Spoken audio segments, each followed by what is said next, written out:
Ce soir, nous avons un invité très spécial. C'est un de mes podcasteurs favoris et il fait beaucoup de choses. Et c'est un des meilleurs spécialistes dans l'analyse de la symbolique occulte dans la culture populaire. Son nom est Isaac Weishaupt. Bienvenue au Cosmos Show. Je suis très content que tu aies accepté. Bien sûr, ça me fait plaisir. Merci de m'avoir contacté. J'avais hâte. Merci de m'avoir reçu. Je suis un gros fan. J'écoute toutes tes émissions dans les 5 dernières années. Mais tu es dans le domaine de dire la vérité depuis beaucoup plus que 5 ans. Tu as commencé autour de 2012 parce que tu as écrit 6 livres jusqu'à maintenant, puis tu travailles sur d'autres ici. Oui. C'est assez proche de ça, effectivement. Tu as écrit ton premier livre en 2012, mais avant ça, tu avais un blog. Ma première question est, qu'est-ce qui t'a fait commencer ta mission ou ta vocation de dire la vérité à propos des Illuminati? Qu'est-ce qui t'a allumé au départ? Avant, j'étais un gars bien ordinaire qui était dans l'armée. Puis maintenant, je vais devenir, je vais dire la vérité. Puis ma mission, c'est de dire aux gens qu'est-ce qui se passe dans la vie, qu'est-ce qui t'a allumé. J'aime ça, ta question. J'essaie de garder ça assez bref, là. Moi, ça a commencé dans les années 80-90. J'étais toujours intrigué par la sous-culture de la culture populaire. Donc, j'étais dans les affaires comme Ice-T, Body Count, Two Light Crew, des affaires qui étaient censurées. Ok, oui, tu es un amateur d'hip-hop comme moi. Moi, j'étais dans un groupe de rap français des années 90, fait que je sais de quoi tu parles. Tu devrais m'envoyer des liens de ça, je vais entendre ça. OK, moi, faire ça. J'ai un ami en Australie qui s'appelle Cool B en Australie. J'ai envoyé un shout-out. J'ai toujours été un fan de hip-hop. Mais ça a été, donc, j'étais toujours attiré par ça parce qu'ils étaient ceux qu'on censurait le plus à l'époque. Puis mon cerveau voulait toujours aller à écouter. Qu'est-ce que je suis pas supposé d'écouter? Mais c'est ça que je voulais écouter, tu sais. Mon background, c'est... Je viens d'une maison, d'une famille qui était chrétienne, mais sans dénomination particulière. Mon père, lui, il était très différent de ma mère, tu sais, pour garder ça simple, là. C'est que j'allais à l'église, mais mon père, lui, il venait jamais. Mais il était très spirituel, puis il lisait la Bible, mais il venait pas à l'église. Il n'aimait pas les religions organisées. Donc, j'avais les deux côtés de la médaille là-dessus. Puis, finalement, je suis allé plus du côté de mon père, dans la manière qu'il voyait la vie. Quand j'ai vu les valeurs, puis les messages de Jésus, puis la moralité qu'il y avait là-dedans, mais j'aimais pas la religion organisée, par exemple. Donc, des années 80-90, je portais attention à... Puis j'étais toujours intéressé par les affaires dark, le heavy metal. J'imagine les films d'horreur également. Oui, les films d'horreur également. J'ai vu Orange Mécanique quand j'avais genre 13 ans, puis c'était probablement trop jeune. Puis j'étais toujours intrigué, mais spécialement les extraterrestres, dont les X-Files, et Fire in the Sky, des choses comme ça. C'était mes intérêts. Puis quand j'étais dans l'armée, il y a un de mes amis, il m'a parlé de Bill Cooper, puis son livre BIA, Faites attention au cheval blanc. Puis quand je suis revenu aux États-Unis, je me dis, il faut que je retrouve ce livre-là. Donc Bill Cooper est mort, je pense, en 2001, juste avant le 11 septembre, n'est-ce pas? Je pense qu'il l'a collé d'avance, un peu comme Alex Jones, quelques mois avant le 11 septembre. Ouais, il y avait un clip là-dessus, puis il faudrait que je regarde les dates, mais je pense que tu as raison. Juste avant le 11 septembre, puis il parlait d'un gros désastre qui s'en venait. Et les fédéraux, comme ils nous disent dans l'histoire, ont fait un raid à sa maison. Mais on ne sait pas c'est quoi exactement qu'est-ce qui s'est passé, mais semblerait-il, il y en a qui ont dit que lui a tiré en premier, puis après, les Feds se sont défendus. Ah quoi? Il a été tué par la police, par le FBI, ouais. Ah, je ne savais pas. C'est une couche de mystère de plus ici que je n'étais pas au courant. Donc, Bill Cooper, c'est lui qui t'a allumé ta flamme. Oui, c'est mon papa de la pilule rouge. C'est lui qui m'a fait penser à tout ça au départ. Il nous a raconté, il a mis les bases. Parce qu'avant ça, j'étais juste au courant de quelques différents éléments de l'occulte, des Illuminati, puis du monde des conspirations. Je ne savais pas que tout ça pouvait se relier avant que je lise le livre de Bill Cooper. Donc, il a parlé qu'il y a des sataniques qui voyaient des extraterrestres, puis il nous parlait qu'il était pour avoir des campagnes de désinformation à propos des extraterrestres. Puis là, je fais « Ah, c'est vraiment intéressant ». Puis il parlait évidemment de l'aéroport de Denver, qui semblerait-il y aura des extraterrestres là-dedans. Donc, si on avance une couple d'années de plus, je travaille avec un autre gars, puis je lui parle de Bill Cooper, et je lui parle de Riley Martin, qui dit qu'il avait été enlevé par les extraterrestres sur l'émission d'Howard Stern. Puis c'est à ce moment-là que tout a explosé pour moi. Je me suis dit, wow, c'est vraiment fascinant. Puis David Icke, à ce moment-là, est-ce qu'il était dans sa phase reptilienne? Est-ce qu'il t'a vendu cette idée-là des reptiles? Il dit, ouais, je pense que oui. Je pense qu'à partir des années 90, il était dans ces histoires-là, n'est-ce pas? Ouais. Puis il n'était pas vraiment populaire. Dans son vidéo, il était juste dans une salle noire. Puis il racontait son histoire, c'était pas beau, là. Mais il ramassait toutes les théories du complot ensemble, encore mieux que Bill Cooper. Puis après, j'ai acheté une coupe de ses livres. Puis c'était comme boire directement de la hose, là. Parce que ça sonnait tellement bien, puis tellement facile à comprendre. Puis ça m'a toujours resté avec moi. Puis autour de 2011, quand j'ai fini l'école, puis juste avant de faire mon master's, donc je lisais de l'information puis je le régurgitais. Puis genre, je faisais plein d'affaires pour m'amuser, jouer au poker online, tu sais, comme au collège, parce que j'avais pas de temps libre pendant 6 ans au collège, tu sais. Pendant qu'on a un petit problème technique ici, Isaac va nous revenir dans un instant, une fois que la connexion sera de retour. Donc, excuse-moi, Isaac, je t'ai perdu pendant environ 30 secondes. Si tu pourrais recommencer à nous dire ce que tu nous disais, on a eu un petit problème avec l'Internet ici au Québec. Non, pas de problème. Donc, j'essayais de satisfaire mon temps, puis j'aimais beaucoup faire des recherches, là, comme j'avais fait parce que j'ai été à l'école très longtemps. Donc, j'ai commencé un blog qui s'appelle illuminatiwatcher.com, puis je parlais de plein de choses qui m'intéressaient, soit du hip-hop, puis des films, puis des idées conspiratoires, puis de la symbolique que je voyais dans les films puis les vidéos. Mais c'était très amateur. Puis souvent, des fois, je faisais juste citer David Icke ou Bill Cooper. Puis là, puis là, je voyais quelque chose qui ressemblait avec ce que David Icke disait. Puis je disais, que ça se ressemble de ce qu'il veut dire dans les vidéos. Puis en 2012, j'ai commencé à écrire mon premier livre, Une grande conspiration unifiée.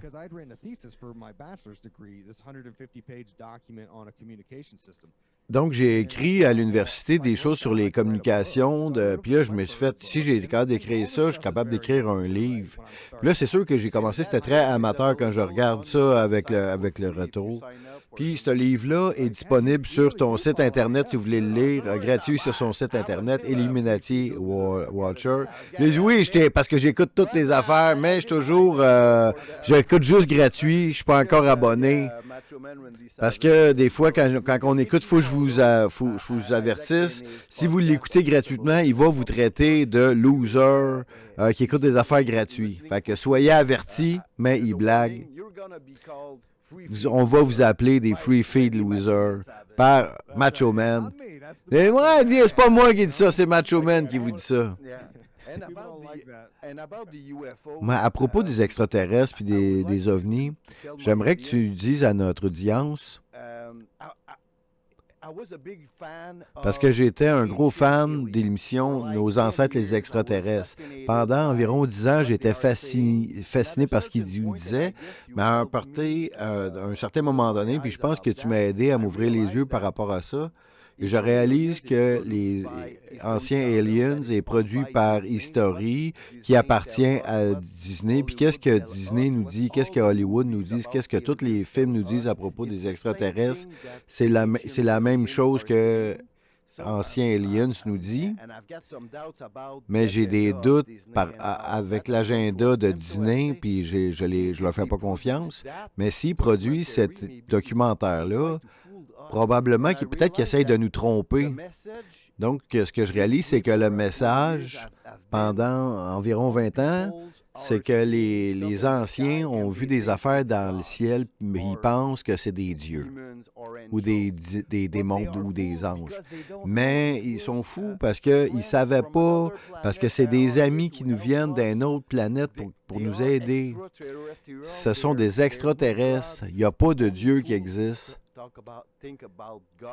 Il y a juste les fous qui parlent de Dieu parce qu'ils ne savent rien de mieux. Donc, j'ai réalisé que c'est l'opposé.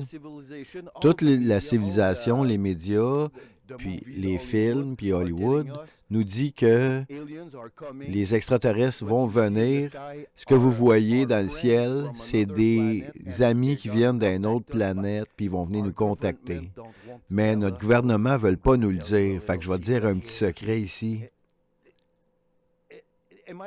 Est-ce que je suis dans le champ, là? Tu vois, ça a-tu du bon sens? C'est comme un gros... c'est un gros psy-up pour amener une nouvelle religion, c'est ça? Ah, ça, c'est la question à 1 million. C'est la question qui m'a amené dans mes recherches. Puis j'ai souvent changé d'idée. Je suis allé un pas en avant, en arrière. Puis j'ai écrit 9 livres au total. Puis un de ces livres-là s'appelle La théorie de la conspiration de Star Wars. Puis je parle de l'agenda des extraterrestres. Puis ça, ancien Alien, j'aimais ça, mais ça vient d'une maison de production qui s'appelle Prometheus, en tout cas, celui qui amène la lumière, qui est un représentant de Satan. Il y a plusieurs parties dans le message qui semblent être de la désinformation, mais il y a d'autres parties qui peuvent être vraies. Puis ils veulent nous tromper des fois. Tu sais, comme par exemple, il y a bien des gens dans Anciens Aliens, ils vont supporter ce qui nous parle dans la conspiration de Zeitgeist et dans le film Hérétique, puis il dit la même chose, que les chrétiens ont volé ces idées-là de l'Égypte ancienne, avec Osiris et Isis et Dionysos, qui nous disent exactement la même histoire. Donc, un Dieu qui est né d'une manière immaculée, qui a vécu, qui est né le 25 décembre. Et puis, c'est la même chose. Mais en fait, il n'y a rien de vrai dans cette histoire-là que je viens de vous dire ça. Il n'y a rien qui nous dit qu'il y a quelqu'un qui est né du 25 décembre pour aucune de ces dieux-là. Donc, mon point est que par rapport à l'agenda des extraterrestres. Mais j'aime ça, Ancien Aliens, faites-vous-en pas. J'ai aimé ça souvent l'écouter.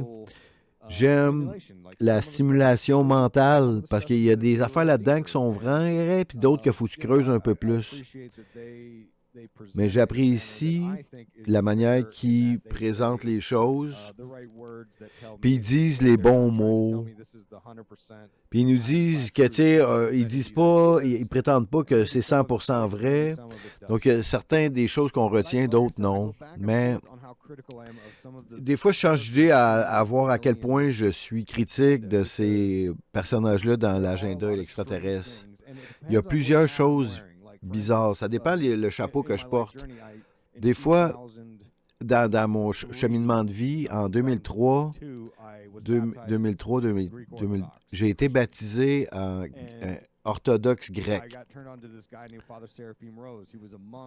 Puis il y a un des pasteurs qui a écrit un livre sur la fin des temps par rapport à sa foi orthodoxe.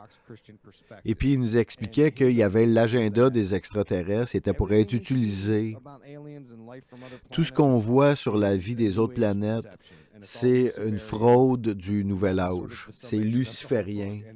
Et c'est un peu ce que le livre voulait dire. Puis finalement, avec les 15 années qui ont suivi, tout ça s'est avéré vrai. Donc c'est fascinant. Puis il semblerait que ça faisait beaucoup de sens pour moi. Donc, juste te donner un exemple. Il y a une trilogie de livres qui est écrite par Tom DeLonge et Peter Lavender. Tom DeLonge de Blink 182. Et dans le premier des 3 livres, qui s'appelle Les machines secrètes des dieux. C'est fascinant parce que j'ai lu le livre de Peter Lavender, puis lui est extrêmement intéressant. Puis si c'est quelqu'un qui sait tout ce qu'il y a à savoir sur le culte, à mon avis. Puis quand j'ai lu ce livre-là, j'avais l'impression que c'était Peter Lavender qui l'avait écrit.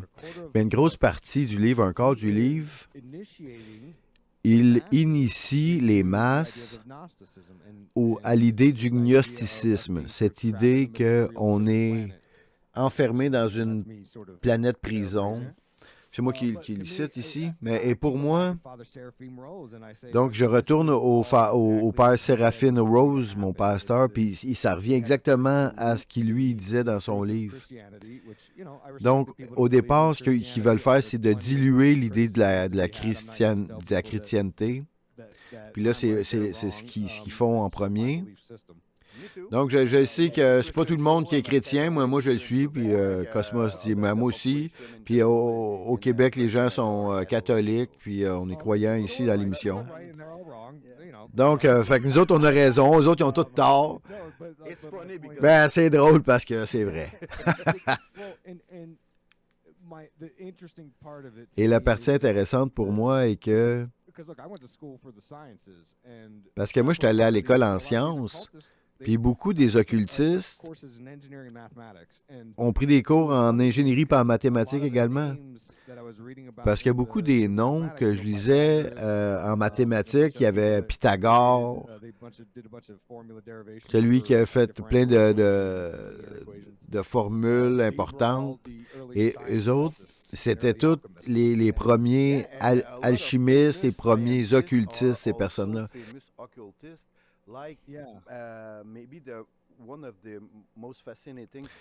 Une des histoires les plus fascinantes du 20e siècle, c'est l'histoire de Jack Parsons et de L. Ron Hubbard et leur connexion et les rituels qu'ils ont faits dans le désert.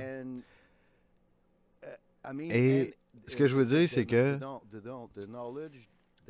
la connaissance que Jack Parsons a eue, finalement créé la NASA. Et ce qu'il tentait de faire, c'était d'amener la grande prostituée d'Apocalypse. Puis d'un autre main, il y avait des connaissances que personne d'autre avait. Et il était ami avec le fondateur de la scientologie. Et ça l'a changé la civilisation. Puis j'avais des questions par rapport au culte, puis aux sectes et les nouvelles religions. Et une nouvelle religion que tu connais probablement parce que tu vis en Utah, c'est les Mormons. On sait que Joseph Smith a été inclus dans la franc-maçonnerie. Et je me demande ce qu'il fait avec son culte et les connexions avec Jack Parsons et la scientologie. Parce que dans le 20e siècle, il était le numéro 2 dans la hiérarchie sataniste. Jack Parsons était genre le dauphin ou le successeur à Crowley. Peut-être que j'exagère un peu ici, là, mais je me demande si ces cultes, ces sectes-là sont comme des tests sur la population pour voir qu'est-ce qu'on peut faire à des gens, puis après ils le font au reste de la population. Parce que les Illuminati tentent de contrôler comment les gens pensent.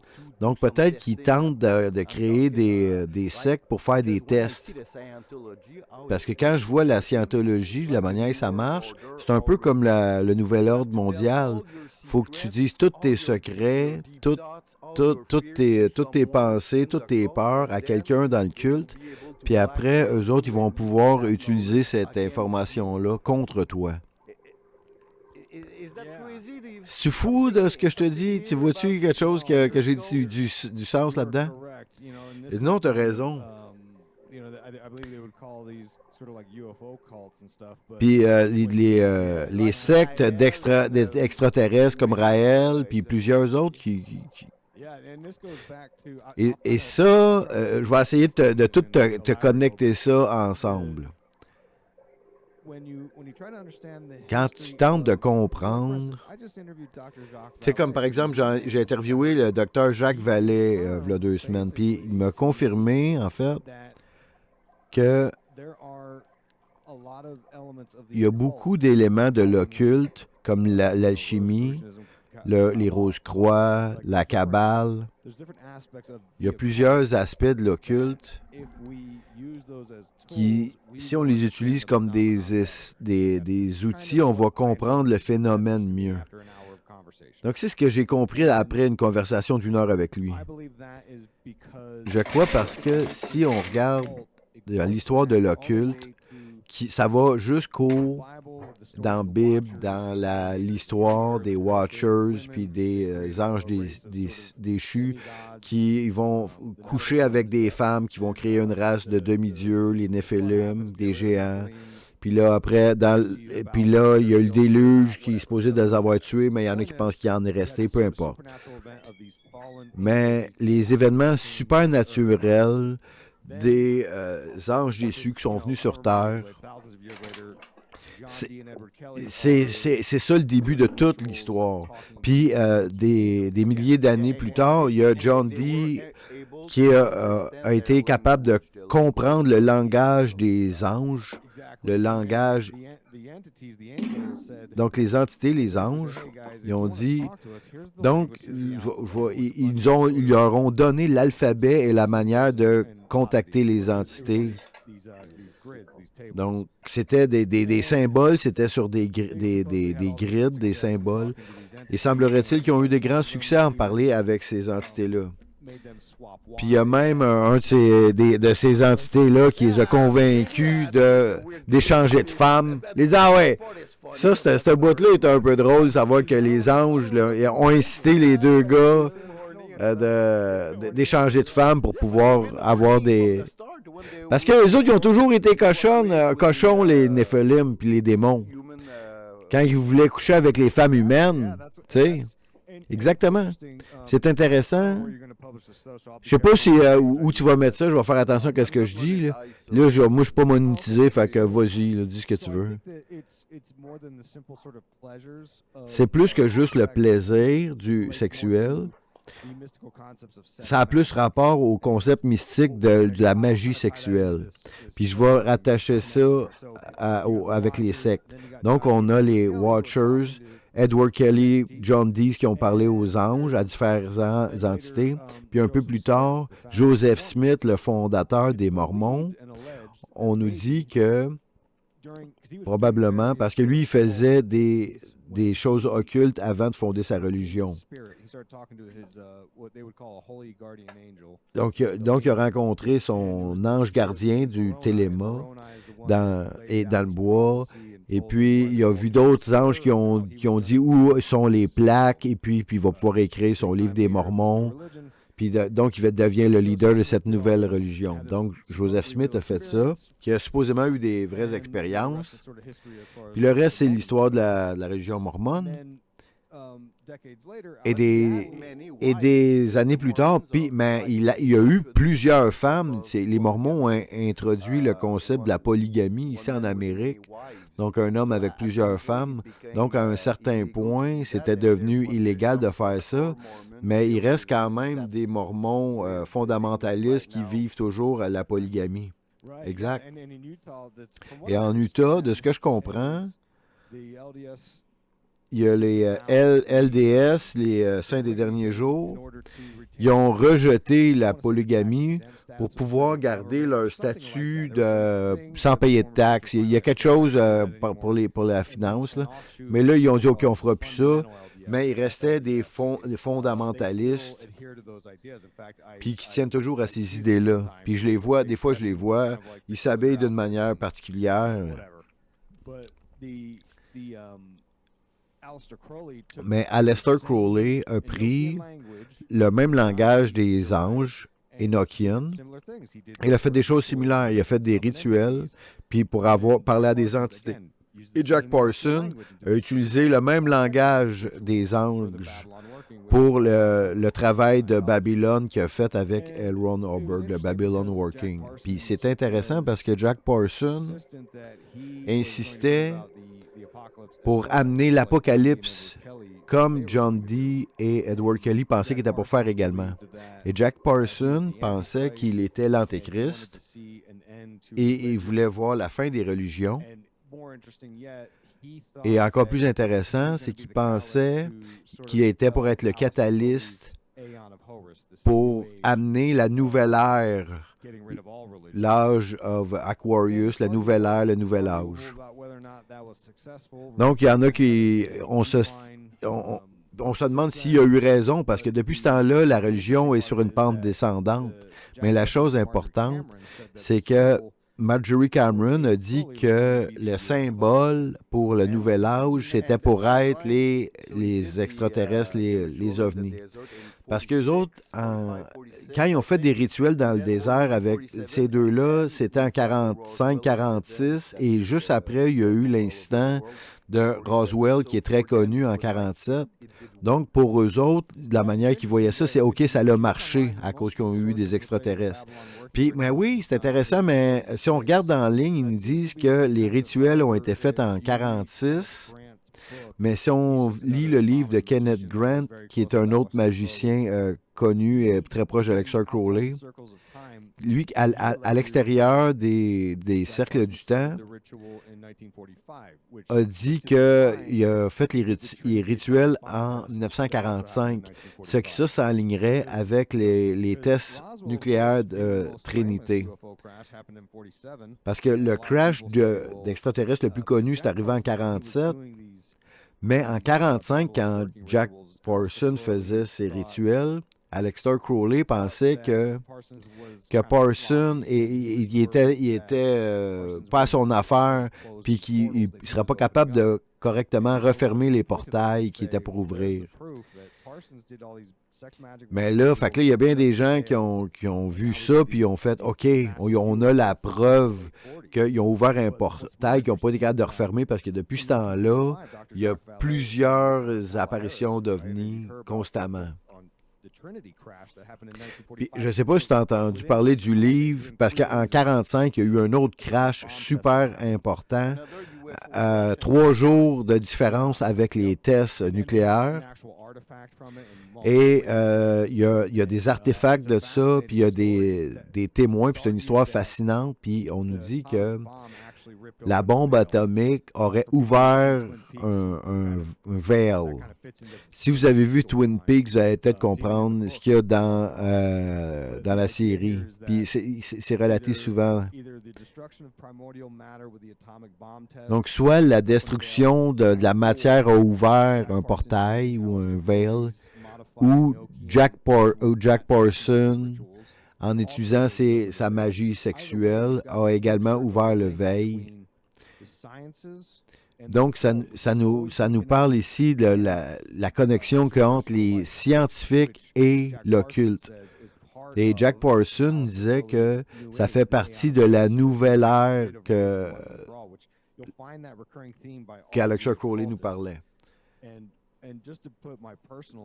Juste pour mettre pour mon spin à moi, mon idée, puis moi ce que je pense, je pratique pas l'occulte, mais je crois qu'il y a des éléments de ce qu'ils disent qui sont vrais. Je pense pas qu'ils font juste se déguiser puis qu'ils se font des accroires. Non, moi aussi, je pense que ça marche, là.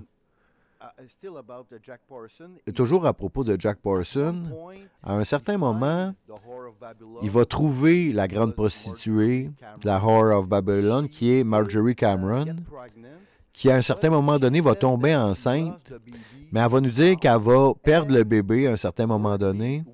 Mais bizarrement, Jack Parson va mourir assez jeune en 52 dans une explosion à Hollywood parce qu'à la fin de sa vie, il s'occupait des effets spéciaux à Hollywood et il s'est fait exploser dans une explosion. Mais je me demande, est-ce que tu penses qu'il y en a eu un bébé de Marjorie Cameron et Jack Parson? Parce que son but était d'amener un Moonchild, un enfant de la Lune, un peu comme dans le film Rosemary's Baby.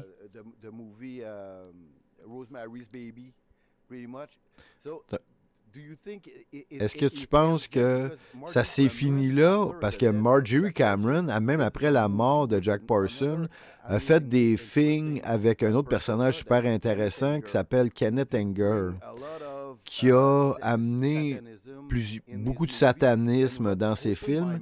Mais puis qu'est-ce qui m'a allumé à propos des extraterrestres puis le satanisme? C'est un de ses films de 66-67, Lucifer Rising, dans lequel on voit au début du film Osiris et Isis. Et Osiris, à mon avis, représente l'Antéchrist parce qu'on veut qu'il prenne la peau de l'Antéchrist pour qu'il revienne à la vie en incarnant l'Antéchrist, parce qu'à la fin du film, on voit encore Osiris et Isis où ils amènent des extraterrestres, des ovnis, des soucoupes volantes au-dessus de l'Égypte. Et puis, donc, à ce moment-là, ça me fait confirmer que ce film-là, satanisme, c'est ça le but total, c'est que la prochaine religion va arriver en soucoupe volante. Ouais, tu as dit ça. Puis Lucifer Rising, il y a tous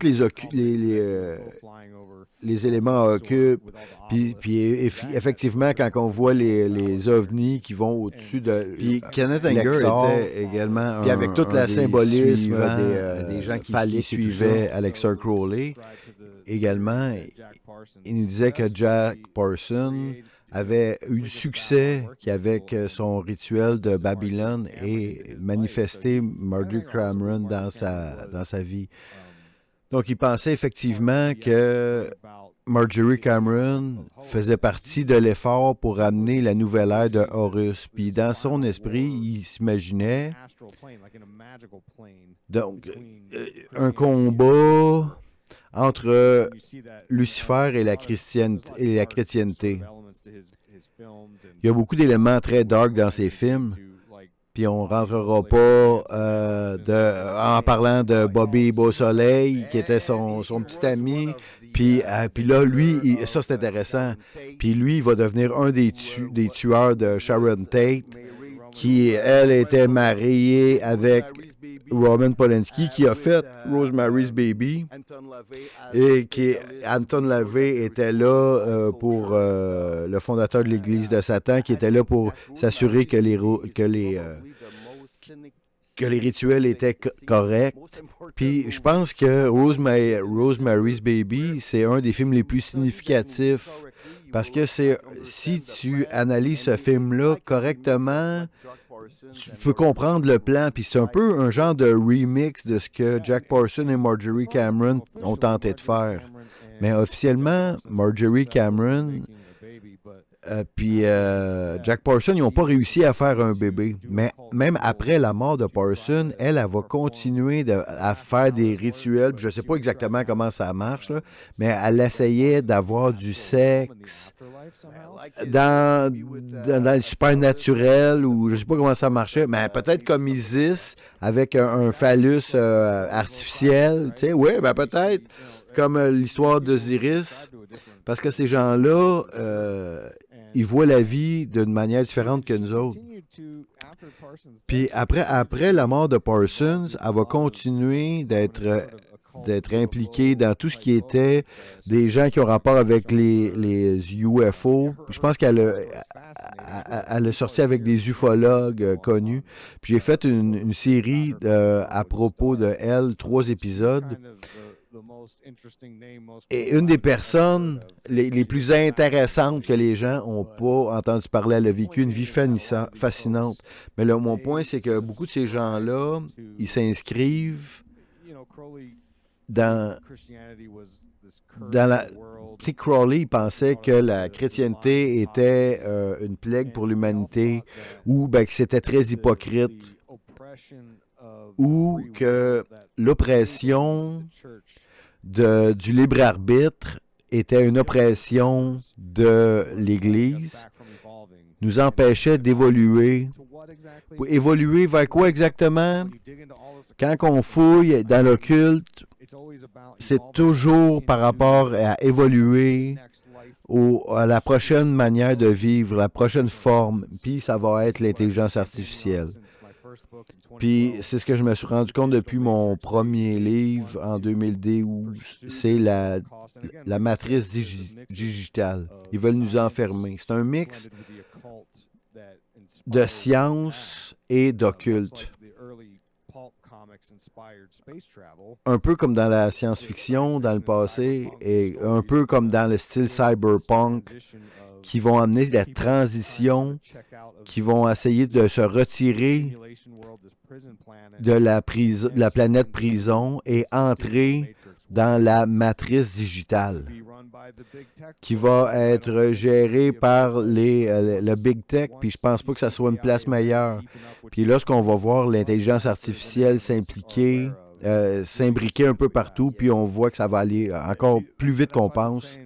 Puis c'est ce que je dis depuis plusieurs années. Il faut vraiment qu'on analyse ça vraiment de manière sérieuse, surtout si on est religieux, on a un point de vue religieux sur la vie. Quel chemin vous voulez prendre? Parce que j'ai beaucoup de problèmes avec où on s'en va en ce moment. Je pense que c'est le but total, parce que dans la fondation des Illuminati, fondée par ton grand-père, probablement, Adam Weiser, Isaac Weishaupt. Non, parce que toi, tu es sûrement un illuminé. Non, je sais que c'est pas relié avec le fondateur des Illuminati. C'est juste pour le fun que tu as pris ce nom-là. Ouais, j'avais oublié de t'en parler. Non, faites-en pas, Cosmos, c'est pas mon vrai nom non plus. Faut qu'on fasse attention dans ce qu'on recherche, parce que oui. Donc les Illuminati semblent il faire 2 classes de percées, de soumettre. C'est pas exactement ce qui est vrai. Puis c'est un peu l'histoire de la matrice, de faire des 2 classes de personnes, la classe les élites, puis ceux qui n'ont rien à manger. Puis leur plan, ça fait 250 ans qu'ils travaillent là-dessus. Puis eux autres, ce qu'ils disaient, c'est que le communisme idéal, ce serait un communisme, quelque chose qui se gouverne par lui-même. Maintenant, ce que je comprends, ce qu'ils veulent, c'est qu'ils veulent le communisme avec l'intelligence artificielle qui prend les décisions pour nous. Oui, je peux voir ça. En fait, en ce moment, je suis en train de lire 1984, écrit par George Orwell. Lui, c'est un fan du socialisme quand même, mais il nous mettait en garde contre les extrêmes gauche et l'extrême droite, parce qu'à l'extrême gauche, tu as le communisme, et puis à droite, tu as le fascisme. Et d'une manière ou l'autre, ça supprime les valeurs. Mais moi, je suis d'accord avec le socialisme généralement, là. Mais si on regarde les valeurs du Great Reset, du World Economic Forum, c'est qu'on voit qu'ils peuvent ramener ils peuvent prendre le contrôle de plein de ressources. Puis à un certain moment donné, le crédit social pour nous suivre, puis ça, c'est plein de folie qui ouvre la porte à des abus. C'est pas différent quand on voit les vedettes d'Hollywood nous disent de moins consommer d'essence, mais eux autres sont dans des jets privés. C'est un peu la même chose ici, c'est hypocrite. Donc, les peasants ne devraient pas avoir des droits. Tu sais, comme ici, en Utah, on n'avait pas le droit d'avoir des poêles à bois.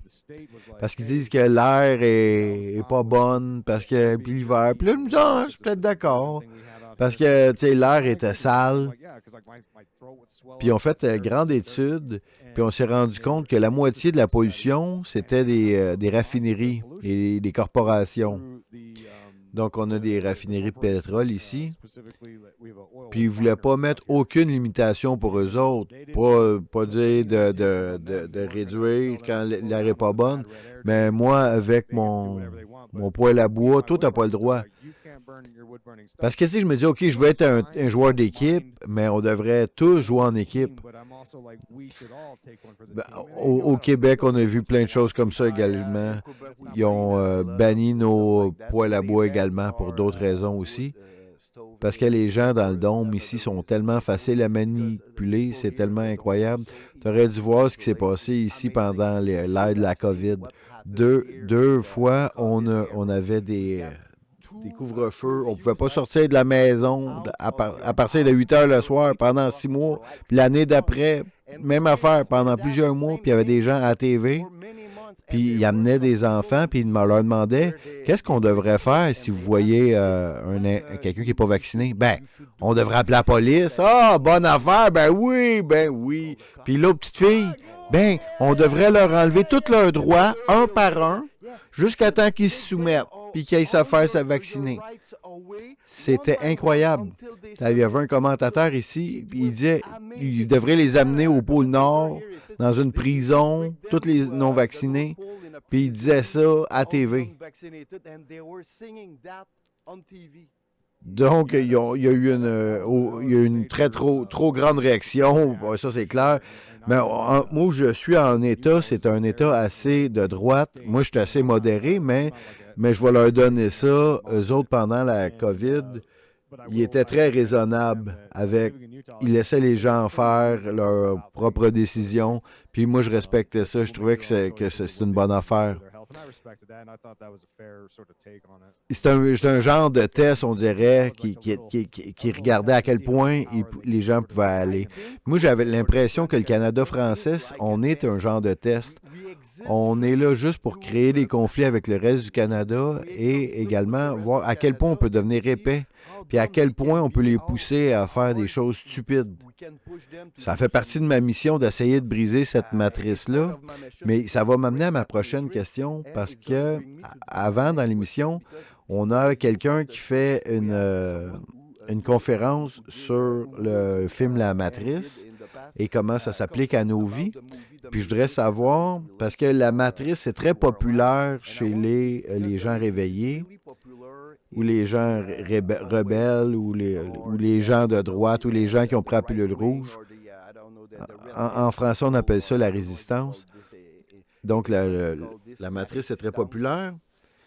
Puis il y a plusieurs niveaux d'analyse qu'on peut faire avec ça. Puis je sais que toi, tu es allé profond là-dedans. Qu'est-ce que tu crois que les réalisateurs qui étaient au départ deux frères, qui sont maintenant deux sœurs, qu'est-ce que tu penses qui essayait de nous dire? Est-ce qu'il essayait de nous avertir? C'est quoi ton point de vue par rapport au film et à la série? Je suis un super grand fan des films, puis je trouve ça fascinant. Puis j'ai toujours été dans les films cyberpunk, je trouvais que c'était les meilleurs films. Dans le temps que c'est high-tech, mais low-life, comme tu as dit dans ta dernière émission. Oui, il y a ça dans tous ces genres de films-là, effectivement. Donc, c'est sûr, c'est une vision négative de où la civilisation peut nous amener, puis c'est rempli de symboles de ce film-là. Tu sais, comme Neo, lui, c'est l'initié, et son aventure commence.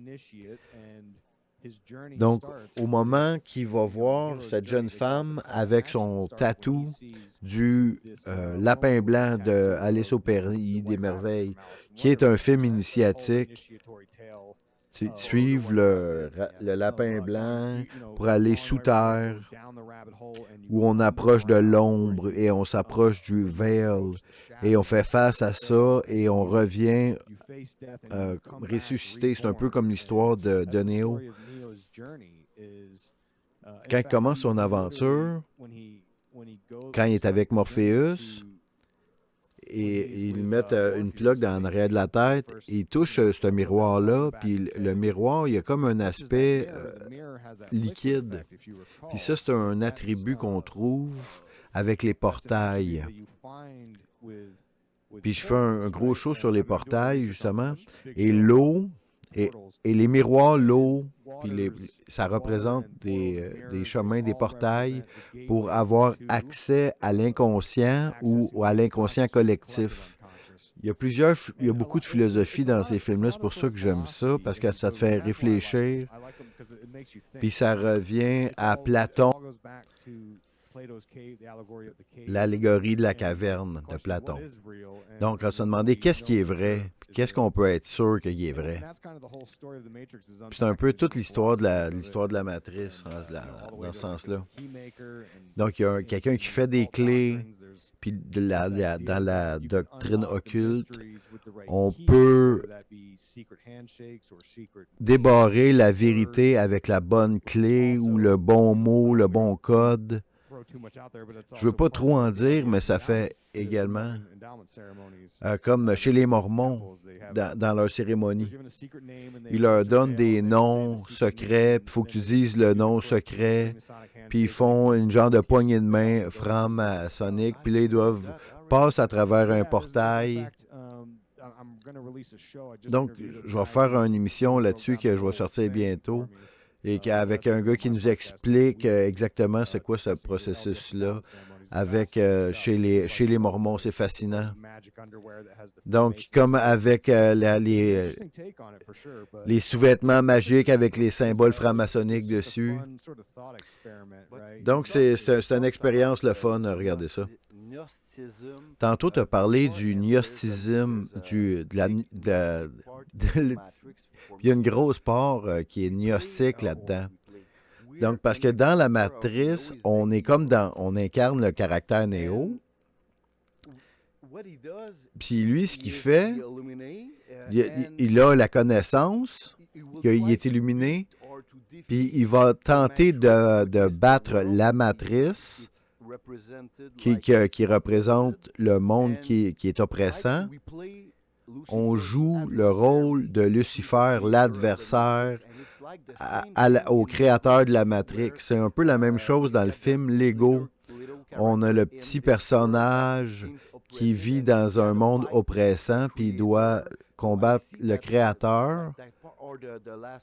Ou comme le dernier film Wicked, où on va suivre la méchante, la méchante sorcière. Puis elle vit dans un monde qui est encore là oppressant, puis elle doit combattre le créateur qui est le magicien d'Oz, qui est une fraude. Dans plusieurs films d'Hollywood, on suit ou on applaudit un personnage qui représente Lucifer. Ouais, c'est une bonne manière. C'est bon. Néo, quand il approche l'architecte, il représente un demi-dieu ou le créateur cruel qui nous garde dans la prison, la planète prison. C'est le Truman Show, c'est un autre exemple. Il se rend compte qu'il y a quelque chose qui ne marche pas dans le monde. Le créateur s'appelle Christian.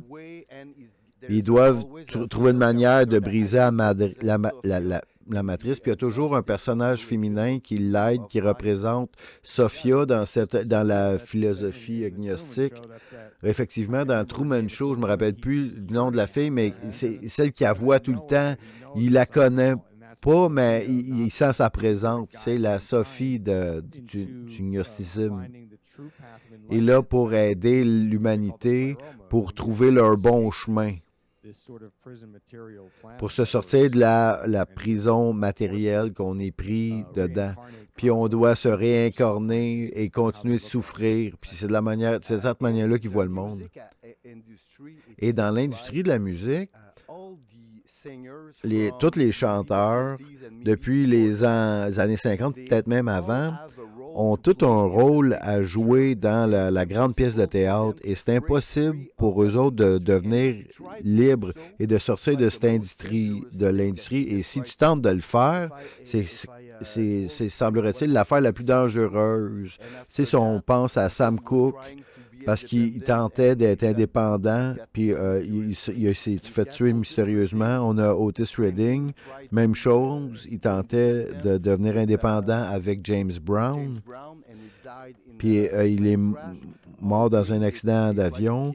À Holmgren, ils ont tenté de le tuer. Michael Jackson et Prince, ils voulaient être libres en tant qu'artistes, mais l'industrie leur a dit non. Est-ce que je suis dans le champ? Est-ce que c'est quelque chose qui... Chaque artiste qu'on entend à la radio sont là dans la grande pièce de théâtre et ils ont un rôle à jouer là-dedans? Mais l'anniversaire de la mort de Prince, ça fait juste quelques semaines. Puis tous ces artistes-là sont morts vraiment très jeunes. Et ces gens-là, je pense qu'ils ont accès aux meilleurs médecins, les meilleurs nutritionnistes, probablement qu'ils ont des docteurs personnels. Mais c'est dur à dire, tu sais. Mais, on peut penser que Michael Jackson, qui allait vraiment pas bien, si effectivement c'est vrai qu'il devait prendre ces genres d'anesthésiques juste pour dormir, il y a un élément qui dit, ouais, peut-être que pendant combien de temps que tu peux faire ça avant que tu meurs. Mais c'est quand même vraiment bizarre que si tu te rebelles contre le système, ils vont faire sûr que tu vas payer le prix. On entend souvent l'histoire de vendre son âme au diable, le deal faustien. Je ne sais pas si c'est quelque chose vraiment littéral qu'ils font ça vraiment, mais je pense que c'est possible. Mais même s'ils ne le font pas exactement sur un papier, mais c'est leur manière de se convaincre qu'ils sont dans la situation qu'ils sont. Donc, s'ils veulent la célébrité, ils doivent le faire pour un maître qui est au-dessus d'eux autres. Il semble qu'il y a beaucoup de chanteurs qui ont du succès ou de vedettes d'Hollywood en parlent des fois, ils nous le glissent, qui nous le disent qu'ils ont vendu leur âme au diable. On a entendu Rihanna le dire, on a entendu Katy Perry, Bob Dylan. Je comprends pas cette partie-là parce que ils comprennent pas que tu perds à la fin. Peut-être tu vas être connu pendant quelques années, mais que l'éternité, c'est vraiment long, surtout vers la fin. Comment ils peuvent tomber pour ça? J'ai une idée à propos de ça. Si tu lis le livre de Rosenbar, je ne me rappelle plus du titre, mais j'ai fait une émission là-dessus, puis dans le livre, elle nous dit qu'elle a fait un deal avec le démon. Quand elle était petite, n'est-ce pas? Oui, quand elle était plus jeune. Puis elle a fait ce deal-là avec Satan, puis des années plus tard, elle a regretté, puis elle a dit « Ah, je n'aurais pas dû faire ça ». Puis là, elle est allée voir un prêtre kabbalistique, puis là, lui, il a dit « Regarde, tu n'as pas à t'en faire avec ça, tu es correct, tu n'as pas besoin de capoter avec ça ». Donc, il y a peut-être un genre de message qu'il leur dit, puis ils leur font à croire qu'ils ont le droit de sortir de ça, mais dans tous les films que j'ai vus là-dessus, ils me disent le contraire. Moi, je ne ferais pas ce deal-là. Je pense qu'ils sont soit désespérés ou ils pensent pas vraiment qu'il y a une vraie conséquence, puis c'est pour ça qu'ils le font. Ah, peut-être. OK. Puis en parlant du deal faustien, puis un des plus fameux qui a fait ça, c'est Robert Johnson, le guitariste de blues. Je ne sais pas si tu l'as vu. Si tu ne l'as pas vu, il va falloir que tu le vois bientôt. Puis dans les prochaines semaines, tu vas faire une émission là-dessus. Le film à succès Sinners qui vient de sortir. Ah, ben, je l'ai entendu parler, mais je ne l'ai pas vu encore. Ah, tu vas sûrement faire une émission en 2-3 parties. Pas mal sûr. Premièrement, c'est divertissant. Ça a beaucoup de succès, mais à mon avis, c'est un film très dangereux pour 2-3 raisons. Premièrement, c'est un peu comme le film Birth of a Nation, mais inversé. Donc, tous les bons, les personnages qu'on aime là-dedans, c'est des personnes noires.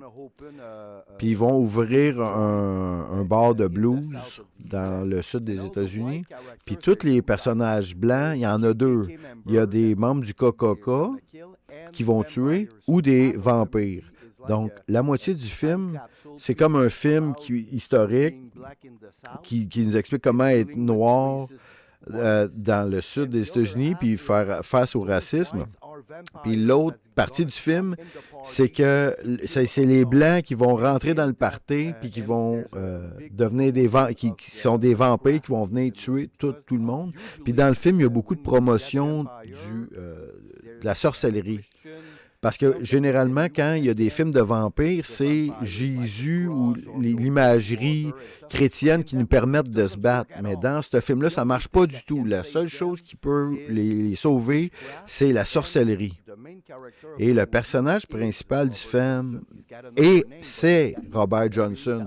Il y a un autre nom dans le film, mais c'est clairement Robert Johnson, que son père, c'est un pasteur qui dit « Va pas danser avec le diable, va pas jouer où il y a du péché.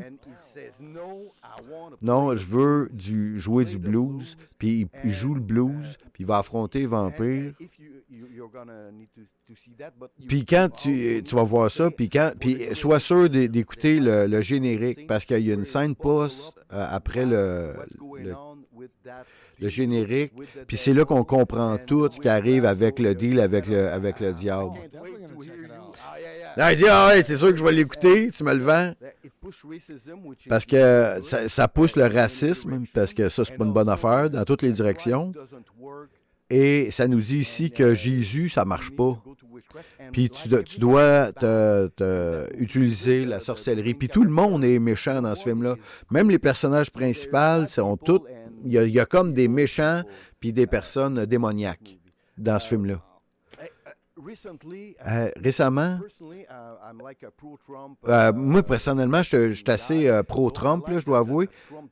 J'aime l'équipe Trump, mais depuis 2-3 ans, Elon Musk a aidé Trump beaucoup en achetant Twitter, en le renommant X, mais à date, ce qu'il fait, j'aime pas mal ce qu'il fait, mais j'ai noté que toi, tu ne fais pas confiance du tout. Tu penses qu'il est là pour nous amener plus rapidement. En quoi tu le trouves suspicieux? Ben, il y a plusieurs affaires. Une des choses les plus importantes que je ne fais pas confiance.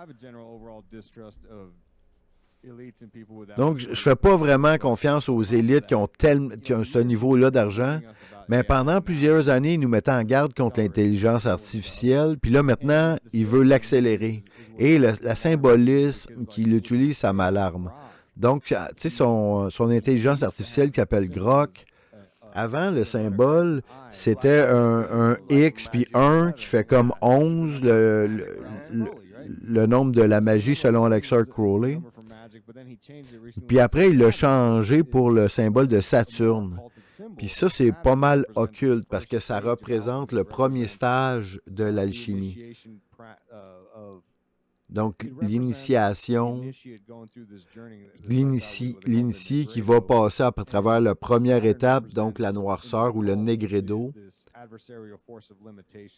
Et Saturne représente cette planète prison ou les limites qu'on se donne. Puis l'adversaire doit faire face à la mort pour pouvoir renaître et être illuminé. Puis on le voit comme dans 2001 Odyssée de l'histoire, quand le colonel Bowman va dans le trou noir proche de Saturne. Dans le film, c'est Jupiter, mais dans le livre, c'est Saturne. Et ça l'amène le début de l'aventure de l'humanité qui évolue vers la conscience totale ou l'intelligence artificielle. Donc, l'intelligence digitale, je pense que c'est là qu'il va aller. Puis c'est pour ça qu'il veut mettre des choses dans le cerveau. Puis il parle d'une nouvelle civilisation sur Mars. Hey, moi, j'achète pas ça. J'aime pas ça, son programme spatial. Il y a plein d'affaires bizarres à propos des programmes spatials. Je suis pas sûr que c'est vrai, cette affaire-là. Puis quand ils nous disent que, hey, on s'en va sur Mars, genre l'année prochaine ou dans 2 ans, donne-moi un break, man, on va pas sur Mars.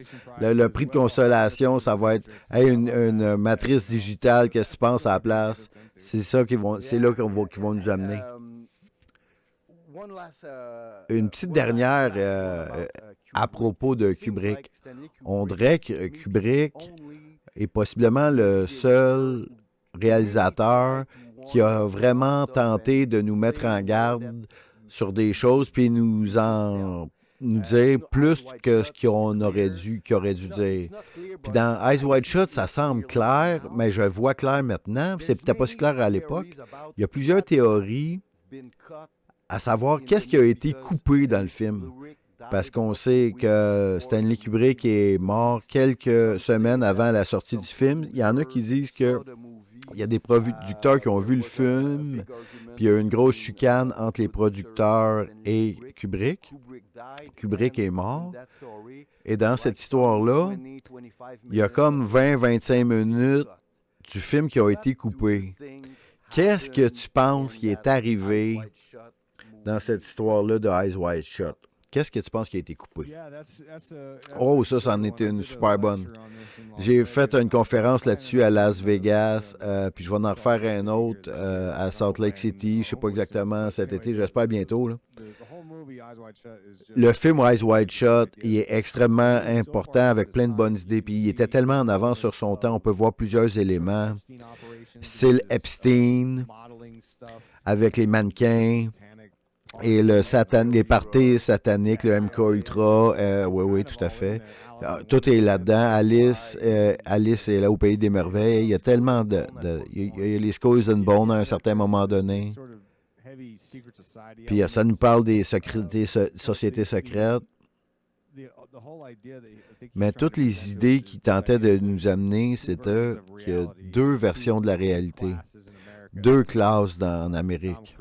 Et Tom Cruise est comme à la limite de pouvoir rentrer dans la Ligue des élites. Puis c'est à propos de ça, de lui, de son initiation. C'est comme, il tente de le tester s'il est capable de garder les secrets. Quand on voit Mandy faire une overdose, quand Ziegler, lui, il jouait avec dans le party, puis il voyait plein de choses bizarres dans le party. Beaucoup de menaces. Et au-dessus, là-dedans, la plus grande révélation, c'est que la petite fille, Elena, elle doit être donnée aux élites à la fin du film.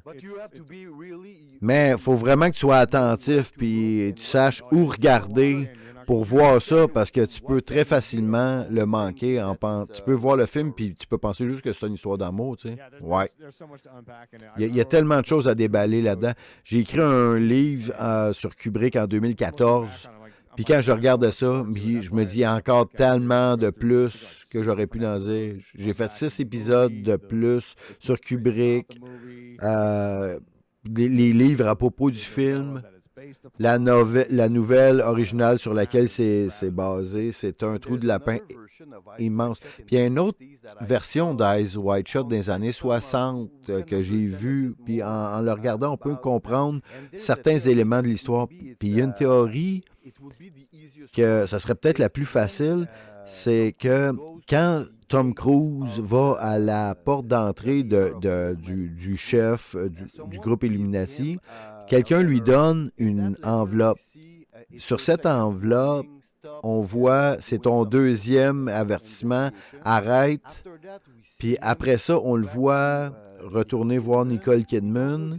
On ne sait pas qu'est-ce qu'il va se dire à ce moment-là, mais on va voir que le matin, les 2 pleurent, puis après, ils doivent aller au magasin et donner leur enfant au groupe.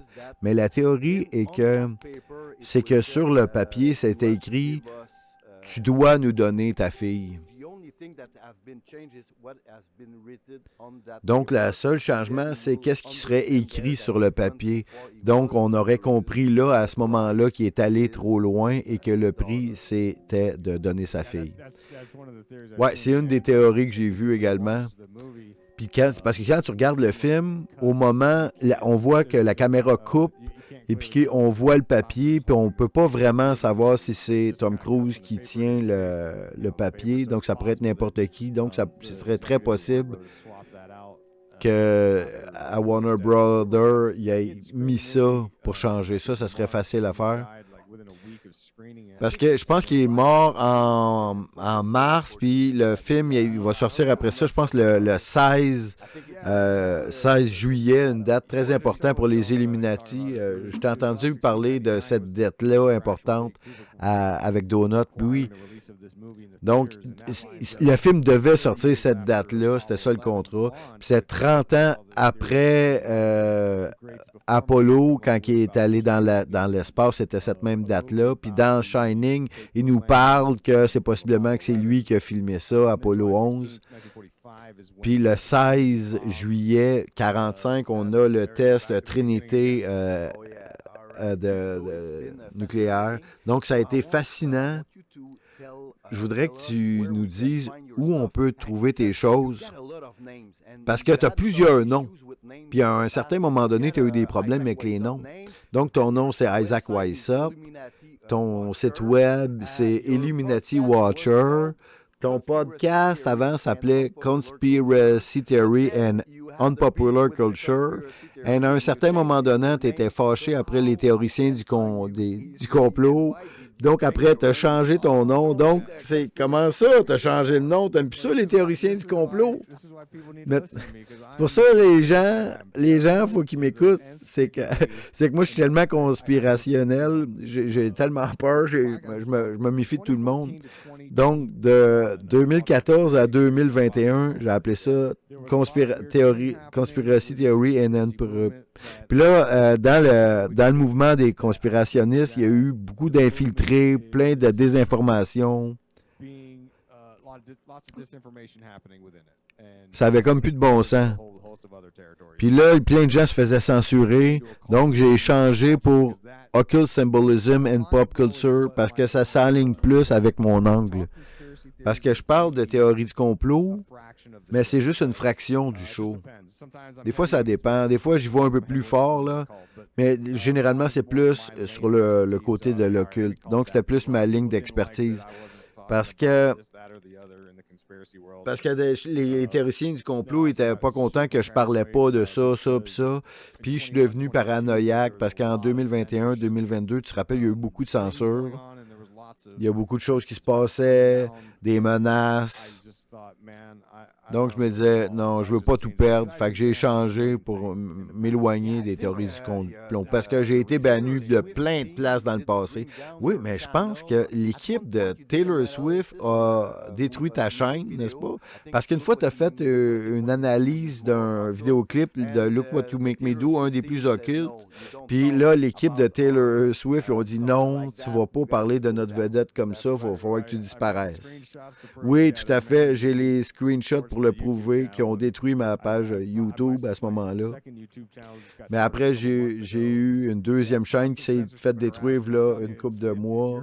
Donc, il y a beaucoup, beaucoup de censure lorsque tu dénonces des choses comme ça. Quand tu es dans ce game-là, t'es habitué. Là. C'est pas le fun, mais c'est de même ça marche. Je savais pas que les gens se faisaient bannir avant Alex Jones ou avant la COVID. Ah oui, tout à fait, tout à fait. Donc, si tu dis des choses pas gentilles à propos des grandes vedettes, c'est dangereux pour ta chaîne. Ah oui, tout à fait. Donc, si tu vas sur illuminatiwatcher.com, il y a une place qui a commencé ici. Donc, vous pouvez entendre une émission de 3 heures qui parle toute ma vie, c'est quoi mes billets, d'où je viens. Puis en dessous, on peut lire toute ma saga avec les censeurs. Puis ça a commencé toute la censure que j'ai fait face.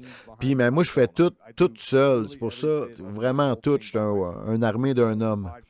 Donc, les podcasts, les livres, le site web. C'est pour ça que ça a une vibe un peu amateur, parce que je fais tout moi-même.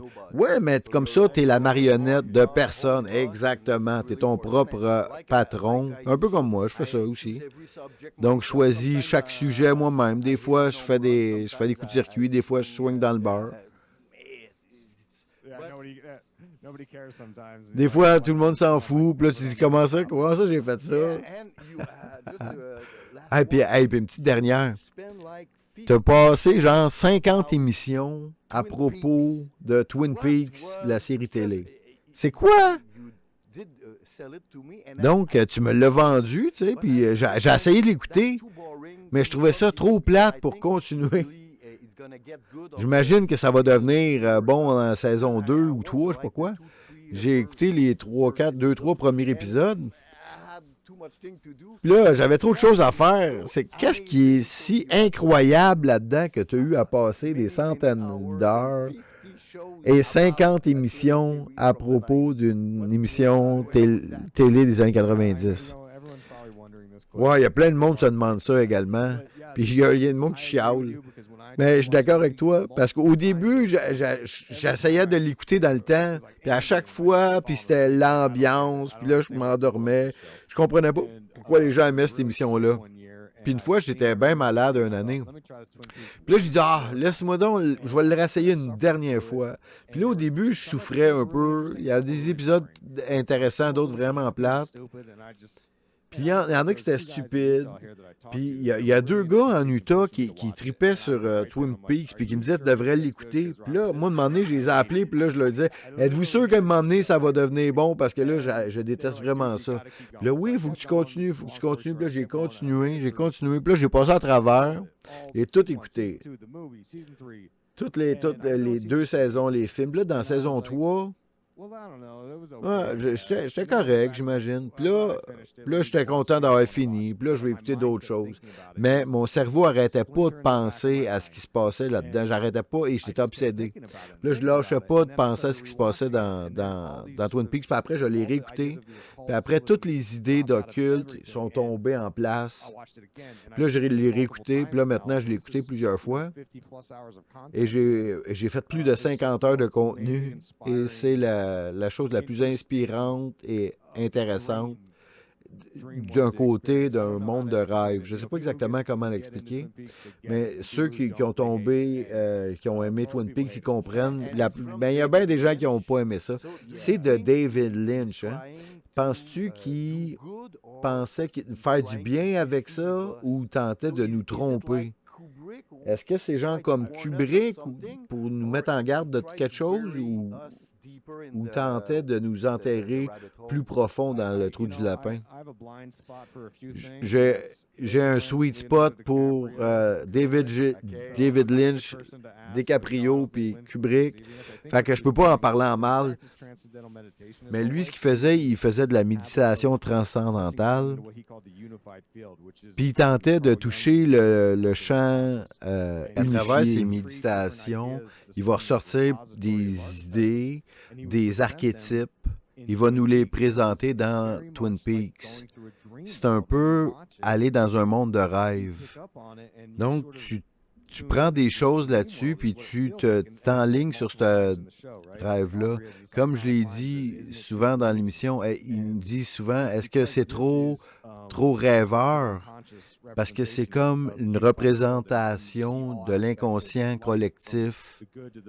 Donc le bon, le mauvais, le magnifique, la haine, tout est là dans l'émission. C'est la pièce d'art la plus fantastique. Là, Cosmos, je le comprends. Que c'est plate. Je déteste ça. Mais je te dis, la prochaine fois que je vais tomber malade, je vais penser à toi, puis je vais l'essayer. Je vais me plonger là-dedans. Mais fais attention, une fois qu'il te pogne, pendant 2 ans, c'était juste de ça que je pouvais juste penser à ça.